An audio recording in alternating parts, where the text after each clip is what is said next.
বেশ কিছু আলেম আমাদের সোসাইটির মধ্যেও এমন ছিল কিনা যারা বিগত 15 বছর তাগুত শাসকের পাউ চাপছে? ছিল কি ছিল?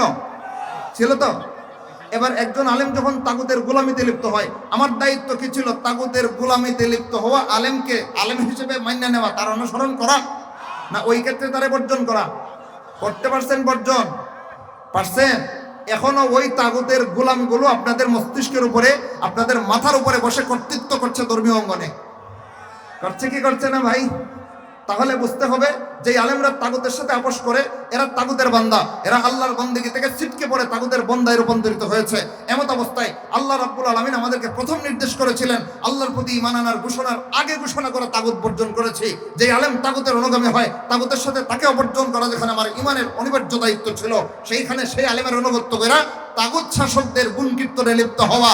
এবার বলেন, এই আলেমদের অনুসরণ করা মানে কি আল্লাহর বিরুদ্ধে তাগুতের পূজা করা কিনা? আমাদের মধ্যে আছে না নাই? এই কারণেই ভাই তাগুতের পূজারি আমরা হয়ে যাচ্ছি আলেমদের অনুসরণের মাধ্যমে। সুতরাং যেই আলেমের অনুসরণ করলে তাগুতের পূজারি হতে হয়, যেই আলেমের অনুসরণ করতে গেলে আমার তাওহীদ ধ্বংস হয়ে তাগুতের গোলাম হতে হয়, সেই আলেমকে বর্জন করা আমার ইমানি দায়িত্ব। ওইখানে যখন আলেম বর্জন করি না, শ্রদ্ধা দেখাই, সম্মান দেখাই, এত বড় বুজুর্গ, এত সাদা দাড়ি, এত বয়োজ্যেষ্ঠ মুরব্বী, কেমনে কমো? ওই সময় থেকেই আপনি বয়সের পূজা আর ব্যক্তিত্বের পূজায় লিপ্ত হয়েছেন। যার চাক্ষুষ কর্মকাণ্ড তাগুতের সাহায্য করে, যার চাক্ষুষ কর্মকাণ্ড আল্লাহর জমিনে আল্লাহর দ্বীনের তাওহীদের শিক্ষাকে বঞ্চিত করে, ধ্বংসস্তূপে নিমজ্জিত করার পিছনে যার কার্যকরী হাত রয়েছে, সেই সমস্ত আলেমদেরকে যখন শ্রদ্ধা করতে যান, তখন আপনি আল্লাহর বিরুদ্ধে তাগুতকে সম্মান করতে গেছেন। এবার এমত অবস্থায় আলেম মানা মানে তাগুত মানা। আলেম মানা মানে কি মানা? তাগুত মানা। তাগুত মানার মানে হচ্ছে ইবাদত না শিরিক? এই শিরিকের পথে যখন হাঁটেন আল্লাহর আনুগত্যের বিপরীতে একজন আলেমকে মানতে গিয়া, তখন এটা আলেমের অনুসরণ হয় না, এটা আলেমের পূজা হয়। এটা কি হয়? আলেমের পূজা হয়। এবার এত বড় সমস্যা আমাদের কাছে আসলো কিভাবে? মূল সমস্যা শিকড়ে। কেন? কারণ আমার ইসলাম যদি আমি আল্লাহর কালাম থেকে বুঝে নিতাম, তাইলে কোন আলেম তাগুতের পূজায় লিপ্ত হয়েছে ওইটা চোখের সামনে সুস্পষ্টভাবে ধরা পড়ে যেত। কোন আলেম তাগুতের বিরুদ্ধে বিদ্রোহ করে চলে, সেই আলেম হক্কানি আলেমদেরকে আমাদের চোখের সামনে পরিষ্কারভাবে ধরা পড়ে যেত।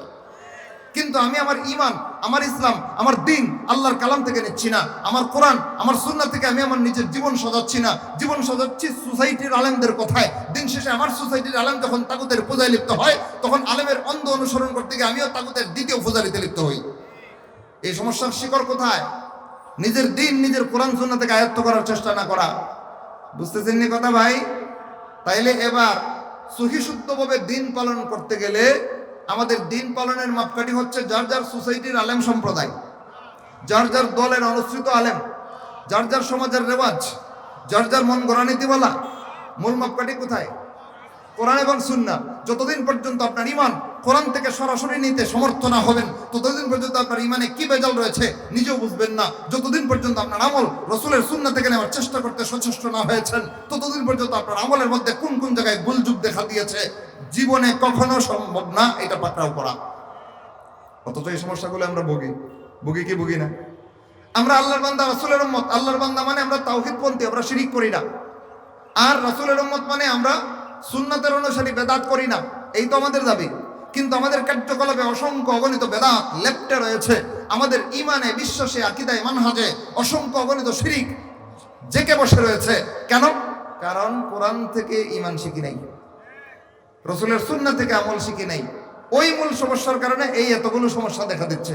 তাহলে সবগুলো সমস্যার মূল সমাধান কোন জায়গায়?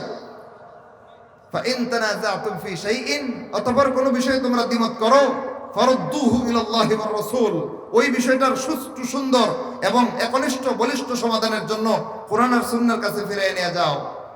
তাহলে যতক্ষণ পর্যন্ত একজন মুমিন তার মূল ইসলাম পালনের কাঠামোটা কোরআন থেকে নেবে না, হাদিস থেকে সরাসরি নেওয়ার চেষ্টা করবে না, ততদিন পর্যন্ত সে যে সোসাইটির মাধ্যমে ইসলাম পালন করুক না কেন একতাবদ্ধ হতে পারবে না, দলে দলে বিভক্ত থাকবে। কারণ দল হাজারটা হয়, কোরআন হাজারটা নয়। দল হাজারটা হয়, রাসূল 1000 জন নন। আমাদের রাসূল একজন। কয়জন? সুতরাং যতদিন পর্যন্ত এক আল্লাহর কিতাব কোরআন, এক আল্লাহর নবীর সুন্নাতে আমরা একাট্টা হতে না পারবো, ততদিন পর্যন্ত সারা পৃথিবীর মুসলমান কখনোই ঐক্যবদ্ধ হতে পারবে না, বরং শততা বিভক্ত হয়ে শুধু মার খেতে থাকবে। এই সমস্যার সমাধান কি? আলাদা আলাদাভাবে দলে দলে নিজের সোসাইটির আলেম মানা, না কোরআন আর হাদিসে ফিরে যাওয়া? এই জন্যই আল্লাহ রাব্বুল আলামিন কোরআনে সুস্পষ্ট ভাষায় বলে দিয়েছেন, আফালা ইয়াতাদাব্বারুনাল কোরআন, তারা কি আমার কোরআন বোঝার চেষ্টা করবে না? আম আলা কুলুবিন আকফালুহা, নাকি তাদের অন্তরগুলো কোরআন বোঝা থেকে তালাবদ্ধ হয়ে গেছে? আর এক জায়গায় আল্লাহ রাব্বুল আলামিন বলেন, ওয়ালাকাদ ইয়াসসারনাল কুরআনা লিযিকর ফাহাল মিন মুদ্দাকির, নিশ্চয়ই আমি কোরআনকে উপদেশ গ্রহণ করার জন্য সহজ করে দিয়েছি। আচ্ছা, তোমাদের কেউ কোরআন থেকে উপদেশ নেবে? তাহলে কোরআন সহজ না কঠিন? সহজ না কঠিন ভাই? সহজ। হ্যাঁ, কঠিন আছে। কঠিনের কথা অন্য জায়গায় আল্লাহ বলে দিয়েছেন। কোরআন সবটাই সহজ না, সবটাই কঠিন না, তবে সার্বিক বিবেচনায় একটা মুলাখাসুল কালাম, সবগুলো কথার সার কথা আপনাদের কাছে আমি বলে দিতে পারি। কোরআনের অধিকাংশ সহজ, কমাংশ কঠিন। হাদিসেরও অধিকাংশ সহজ, কমাংশ কঠিন। কোরআন আর হাদিসে কঠিন বিষয় মাত্র 4টা। কয়টা? এই 4 বিষয় ছাড়া যত আয়াত আর যত হাদিস আছে সব সহজ। কটা বিষয়?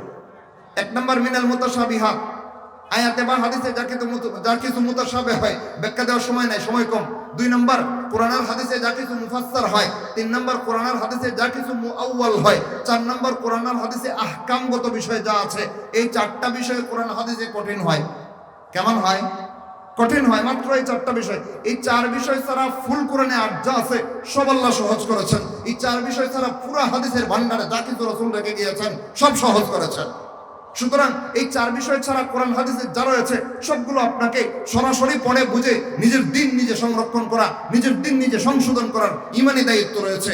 যতদিন পর্যন্ত একজন মুসলমান তার দিনকে কোরআন হাদিস পড়ে বুঝে নিজের জীবনে ফিট করার চেষ্টা না করবে, ততদিন পর্যন্ত না সবগুলো সমস্যা থেকে মুক্তি পাবে, না ঐক্যবদ্ধ হতে পারবে। সুতরাং ঐক্যবদ্ধ হওয়ার এবং কুফর শিরিক মুক্ত ঈমান আর বেদাত মুক্ত আমল গঠন করে আল্লাহর জান্নাত পর্যন্ত পৌঁছার সহজ সরল রাস্তা যদি পেতে হয়, নিজের ঈমান নিজের আমল প্রথমেই সাজাইতে হবে নিজের সোসাইটির আলেমদের কথায়, প্রথমেই সাজাইতে হবে নিজের অনুসৃত দলের কথায়, প্রথমেই সাজাইতে হবে নিজের সমাজের সামাজিক রেওয়াজে, প্রথমেই সাজাইতে হবে মন গড়া নীতিমালায়। কখন প্রথমেই সাজাইতে হবে? কোথা থেকে? কোরআন আর সুন্নাহ থেকে। যদি না বোঝেন তাইলে খুব সাজাইতে পারবেন না, বোঝা লাগবে। এজন্যই আল্লাহ রাব্বুল আলামিন বলেন নাই আফালা ইয়াকরাউনাল কোরআন, তারা কেন কোরআন পড়ার চেষ্টা করছে না? আল্লাহ এটা বলেননি, কিন্তু বলেছেন আফালা ইয়াতাদাব্বারুনাল কোরআন, তারা কোরআন বোঝার চেষ্টা কেন করছে না? তাদাব্বুর, বুঝে শুনে মর্ম অনুধাবন করা, এটাকে তাদাব্বুর বলা হয়। তাহলে তাদাব্বুর করার কথা আল্লাহ নির্দেশ করছেন, শুধুমাত্র তেলাওয়াতের কথা নয়। হ্যাঁ, তেলাওয়াতের কথাও আছে। তেলাওয়াত করলে একটা অক্ষর একটা সওয়াব, যাকে আল্লাহ 10 গুণ বাড়ায় দেন, এটা হাদিসে রয়েছে। কিন্তু এটা নফল সওয়াব। এটা কেমন সওয়াব? নফল সওয়াব। আর ফরজ হচ্ছে কোরআনের তাদাব্বুর করা, কোরআনের বোঝার চেষ্টা করা। 4 রকমের আয়াত, 4 রকমের হাদিস ছাড়া কোরআন হাদিসে যা আছে সব নিজে পড়ার চেষ্টা করা, নিজে বোঝার চেষ্টা করা, নিজের জীবনে ফিট করার চেষ্টা করা আপনার প্রথম ঈমানি দায়িত্ব, আপনার প্রথম ঈমানি দায়িত্ব। এজন্য রাসূলুল্লাহ সাল্লাল্লাহু আলাইহি ওয়াসাল্লাম ঈমান আনার পরে সর্বপ্রথম ফরজের সন্ধান দিয়ে বলেন, তলবুল ইলমি ফরিদাতুন আলা কুল্লি মুসলিম। কোরআন হাদিসের ইলম শিখা প্রত্যেকটা মুসলমানের জন্য ফরজ। যারা একটু অতি পণ্ডিত, বাংলা শিক্ষিত অতি পণ্ডিত, তারা এসে বলতে পারে, হুজুর কোরআন হাদিসের কথা এখানে কোথা থেকে আসলো? স্কুলের দেয়ালে লেখা দেখলাম বিদ্যা শিক্ষা সকল মানুষের জন্য অপরিহার্য। বিদ্যা শিক্ষা সকল মানুষের জন্য অপরিহার্য। এটা পণ্ডিতি না, এটা হাদিসের অনুবাদের সাথে শয়তানি। অনুবাদের সাথে কি? এখানে শয়তানি। এটা 3টা জায়গায় হাদিসের সাথে এখানে অনুবাদ করতে গিয়ে শয়তানি করা হয়েছে। 1 নম্বর শয়তানি, রাসূল বলেন তালাবুল ইলমি, এখানে আল ইলম রাসূল আলিফ লাম দিয়ে নাকিরা এনেছেন, নির্দিষ্ট এনেছেন। আরবি ব্যাকরণের নীতিমালায় কোন শব্দের আগে যদি আলিফ লাম থাকে এটা অনির্দিষ্ট থাকে না, এখানে নির্দিষ্ট কিছু বোঝানো হয়। রাসূল যদি বলতেন তালাবু ইলমিন, তাহলে এর অর্থ দাঁড়াইতো যে কোনো বিদ্যা শিক্ষা করা। বুঝতেছেন নি কথা? তাহলে রাসূল তালাবু ইলমিন বলেন নাই, বলেছেন তালাবু আল ইলমি, নির্দিষ্ট একটা ইলম রাসূল মিন করেছেন। কি উদ্দেশ্য করেছেন? মুহাদ্দিসিন কেরাম বলেন, আই তালাবু ইলমিল কিতাবি ওয়াস সুন্নাহ, কোরআন আর হাদিসের ইলম তলব করা। তাইলে কোরআন হাদিসের ইলমকে আল্লাহ নবী আল ইলম শব্দে ব্যক্ত করেছেন। ওইটার অনুবাদ করার সময় আপনি যদি আমভাবে বিদ্যা শব্দ উদ্দেশ্য নেন, এটা হাদিসের অনুবাদ বিশুদ্ধ হয়েছে না বিকৃতি হয়েছে? এই প্রথম বিকৃতি করছে হাদিসের অনুবাদ করতে গিয়া। আবার আল্লাহ বলেছেন ফারিদাতুন, ফারিদাতুন মানে ফরজ, অনুবাদ করছে অপরিহার্য। ভালো রকম জেনে রাখেন, দ্বীনের পরিভাষার কোনো ট্রান্সলেশন হয় না। ফরজকে যদি অপরিহার্য শব্দ দিয়ে অনুবাদ করতে যান তাহলে ফিতনা হবে। কি হবে? ফিতনা হবে। আজকে মাহফিলে এসেছেন, অনেকের বাড়িতে ফিরে যাওয়া অপরিহার্য, কিন্তু রাতে কোনো সমস্যায় যাইতে পারেননি, গুনাহ হবে? হবে না। কিন্তু যা ফরজ তা করতে না পারলে কি হয়? গুনাহ হয়। সুতরাং অপরিহার্য আর ফরজের মধ্যে বেশ কম আছে না নাই? ইসলামের পরিভাষারে কোনো সময় ট্রান্সলেশন করার ফন্ডিতি করতে যায় না, করতে গেছেন তো বিকৃতি করছেন। এই আরেক বিকৃতি করছে, দিনের এলেম শিক্ষা করার কথা বাদ দিয়ে লেখছে বিদ্যা শিক্ষা করা। দ্বিতীয় নম্বর বিকৃতি করছে অপরিহার্য। কার পরে কয়? প্রত্যেকটা মানুষের জন্য। রাসূল বলেন আল্লাহ কুল্লি মুসলিম, যে ইসলাম গ্রহণ করেছে, ইসলাম গ্রহণ করার পরে সর্বপ্রথম ফরজ কোরআনের এলেম তাকে শিখতে হবে, হাদিসের এলেম তাকে শিখতে হবে। যদি না শিখে কোনটা সঠিক কোনটা ভুল, কোনটা করণীয় কোনটা বর্জনীয়, কোনটা সঠিক কোনটা আল্লাহর কাছে কবুল কোনটা বাতিল, কিচ্ছু বুঝবে না। তাহলে ঈমান আনার পরে বা ঈমানের বুঝ হওয়ার পরে অর্থাৎ বালেগ হওয়ার পরে সর্বপ্রথম ফরজ যেটা বর্তায় সেটা হলো আমার দিন, আমার কোরআন পড়ে আমার নিজের জীবনে ফিট করা, আমার দিন আমার রাসূলের হাদিস পড়ে পড়ে বুঝে আমার জীবনের মধ্যে ফিট করা। কিন্তু মুসলমান না পড়ে কোরআন, না পড়ে হাদিস, না বোঝার চেষ্টা করে কোরআন, না হাদিস বুঝার ধার ধারে, দিন শেষে ইসলাম পালন করে অধিকাংশ ধার্মিক মুসলমান। কিন্তু উৎস কোথায়? খুঁজলে দেখা যায় কারো ইসলাম পালনের ঠিকানা তার সমাজের রেওয়াজ, কারো ইসলাম পালনের ঠিকানা তার মন গড়া ব্যক্তি, কারো ইসলাম পালনের ঠিকানা তার সোসাইটি, কারো ইসলাম পালনের ঠিকানা তার অনুসৃত দলের হর্তাকর্তা। এগুলো ইসলাম পালনের ঠিকানা। আল্লাহ কি বলেছিলেন? আতিউল্লাহ ওয়া আতিউর রাসূল।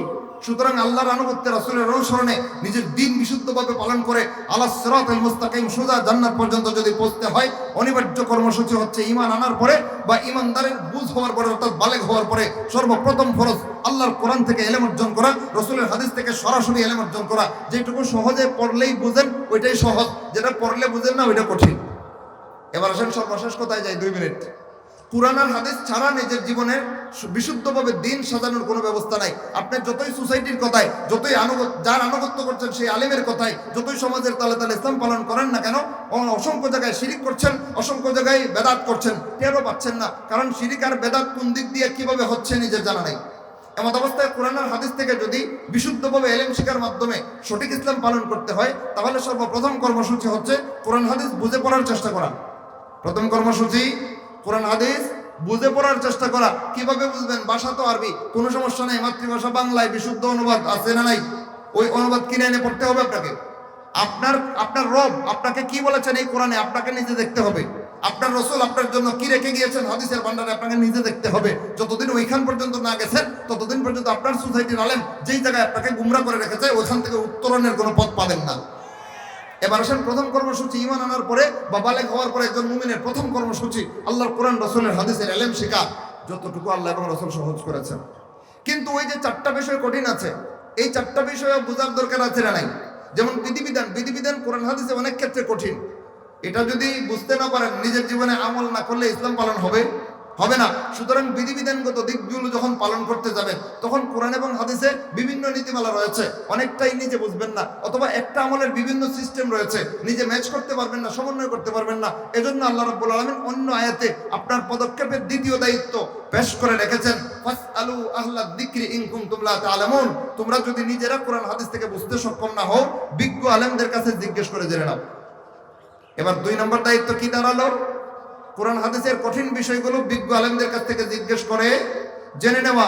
ভাই, বিশুদ্ধভাবে ইসলাম পালন করতে গেলে আজকের আমাদের আলোচ্য বিষয়ের প্রথম দাবি ছিল নিজে কোরআন থেকে হাদিস থেকে বুঝে পড়ে নিজের জীবনে বাস্তবায়ন করার চেষ্টা করা, 1 নম্বর। 2 নম্বর কর্মসূচি হচ্ছে কোরআন হাদিসের যে অংশ নিজে বুঝি না ওই অংশটা বিজ্ঞ আলেমের কাছে শরণাপন্ন হয়ে জিজ্ঞেস করে জেনে নেওয়া। কয়টা কর্মসূচি গেল? 2টা। 1 মিনিটে 3 নম্বর কর্মসূচি বলে শেষ করে দিচ্ছি। একজন আলেমের কাছ থেকে আপনি বিধানগত একটা বিষয়ের ইলম নিতে গেছেন, একজন শাইখের কাছ থেকে আপনি দ্বীনের একটা বিষয়ের সমাধান জানতে গিয়েছেন, যাওয়ার পরে তিনি একটা বলে দেবেন আর আপনি নিয়ে আসবেন, জি না, এটা নিয়ম না। আল্লাহ রাব্বুল আলামিন এখানে উসুল বাতলে দিয়েছেন, এখানে মূলনীতি পেশ করেছেন। আল্লাহ বলেন বিল বাইয়িনাত ওয়াজ জুবুর। একজন বিজ্ঞ আলেম তখনই বিজ্ঞ সাব্যস্ত হয় যখন তার কোরআন সুন্নাহ ভিত্তিক সমাধানের ক্ষেত্রে সরাসরি সুস্পষ্ট দলিল বা কোরআন হাদিসের দলিল উল্লেখ থাকে। আল্লাহ বলেন বিল বাইয়িনাত, সুস্পষ্ট দলিল থাকতে হবে, ওয়াজ জুবুর, আল্লাহর কিতাব উল্লেখ থাকতে হবে। তাহলে আলেম তখনই বিজ্ঞ সাব্যস্ত হবে যখন তার কথার সাথে কোরআন আর সুন্নাহর সুস্পষ্ট দলিল উল্লেখ থাকবে। কিন্তু কোনো আলেমের কাছে সমাধানের জন্য গেলেন, সে একটা সমাধান দিয়ে দিল অমুক তমুকের দোহাই দিয়া, না আল্লাহর কোরআন না রাসূলের সুন্নাত। এবার বলেন এটা বিজ্ঞ আলেমের পরিচয় হচ্ছে না বন্ড? এই বন্ড আলেমের কাছ থেকে সমাধান নিতে যাবেন না আপনি। তাহলে ওর ক্ষেত্রে স্কেল হলো আল্লাহর কিতাব থেকে, রাসূলের সুন্নাহ থেকে সুস্পষ্ট দলিলের মাধ্যমে আলেম সমাধান দিলে সে বিজ্ঞ আলেম। আর আপনি যখন নিতে যাবেন আপনারও দায়িত্ব হচ্ছে সমাধান যিনি দিচ্ছেন তিনি কোরআন থেকে দলিল উল্লেখ করছেন কিনা, কোরআন হাদিসের সুস্পষ্ট দলিলের উদ্ধৃতি তার আলোচনা আছে কিনা ওইটা দেখার পরে আলোচনা গ্রহণ করা গেল 3 নম্বর দায়িত্ব। তাহলে কোরআন হাদিস থেকে সরাসরি দিন বুঝে পালন করার ক্ষেত্রে আজকে আমরা কয়টা কর্মসূচি আলোচনা করলাম ভাই? 3টা। 1 নম্বর সহজ সরল আয়াত হাদিসগুলো নিজে নিজে পড়া, নিজে বুঝে নিজের জীবনে আমল করার চেষ্টা করা। 2 নম্বর যে আয়াত বা যে হাদিস কঠিন লাগছে ওই 4 ধরনের অথবা আপনি সহজ হওয়ার পরেও বুঝছেন না, 2 নম্বর কর্মসূচি হচ্ছে বিজ্ঞ আলেমদের কাছে জিজ্ঞেস করে জেনে নেওয়া। 3 নম্বর কর্মসূচি হচ্ছে বিজ্ঞ আলেম যখন সমাধান দিবেন দলিলের ভিত্তিতে দিলে নেব, দলিলের ভিত্তিতে না দিলে নেব না। এতক্ষণ আল্লাহর কোরআন থেকে রাসূলের সুন্নাহ থেকে কোরআন হাদিস বুঝে পড়ে নিজের জীবনে ফিট করার সম্পর্কে যা কিছু আলোচনা হলো, আল্লাহ রাব্বুল আলামিন কথাগুলো ঠিকমতো বুঝার আমল করার তৌফিক দান করেন।